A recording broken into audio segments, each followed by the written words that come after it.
I'm saying what is wrong with developing mechanisms that provide a greater degree of insulation for the courts at the lower level.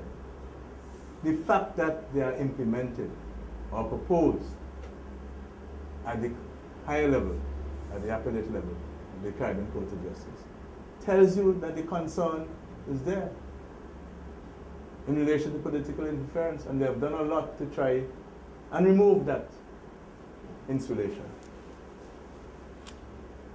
So what I want to do is see whether we cannot look at providing mechanisms which will do the same thing in our law courts, which will have the same effect, bearing in mind that the bulk of the people who are going to be involved in these activities will go, in fact, to those courts and not the Caribbean Court of Justice. And we must spend some time doing that. I'm not saying you can do that 100%, but certainly we can do better than we're doing. More effort needs to be put there. Okay.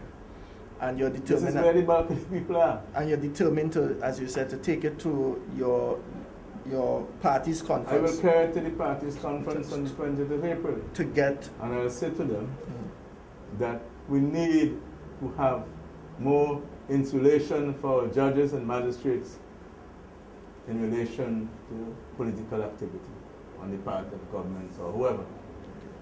Let's just change on one thing. Prime Minister, you have, since the instance of the rape allegations against the Prime Minister, you have called on him to step aside while the situation winds itself through the court process. Yes, yeah. He has continually said he's not stepping aside. Yeah. Fresh back from a trip to Turkey, he said this morning that he's now challenging you. He's so convinced that in the eyes of the people that this really isn't going to be an issue, that he's challenging you to let the both of you resign your seats, your respective seats, set, whether it's 30, 40 days, however, a time for a by-election, both of you run in your respective constituencies again, and let's see what the results would be. You tell me that the Prime Minister knows the judgments of the court already in relation to this matter? Is that what he's saying? That's the first question I have to ask. Because I'm not accused of anything. And the people of East Kingston have elected me 3 consecutive times. It is the Prime Minister who is accused. Accused of indecent assault and rape. Not Hon.Arnhim Eustace. We do not have a situation in which only East Kingston voters and North Central voters are concerned. We have a situation where the entire country is concerned about the present situation. It has brought shame and disgrace to the people of this country, including those in the diaspora. It has brought a level of impotence to the government in terms of its performance. And that impotence is continuing and has manifested itself in our inability even to attend the heads of government conference at the level that's required when we were taking over an important chair in the CARICOM organization. If the Prime Minister wants to do anything, let him call a general election. So that's your challenge to him? Let him call a general election. If a general election is called, one last question.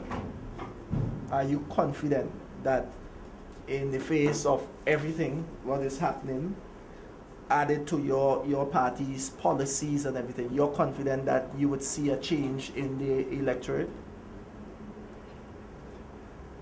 The New Democratic Party, which I have the honor to lead at this time,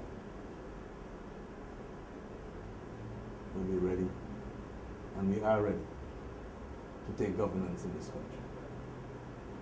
Confident that the people will give you that opportunity yes, if an election is called now? So. If an election is called now? Yeah, we believe last time we got just under 44% of the vote, so the number of seats we have is not a reflection of the popular support in the country. And now we believe we have more support than that.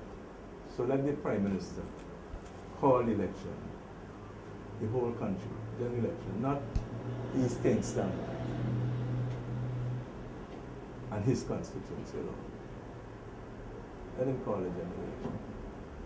And the moment we are still saying to the Prime Minister, he must step aside and let the necessary court actions continue.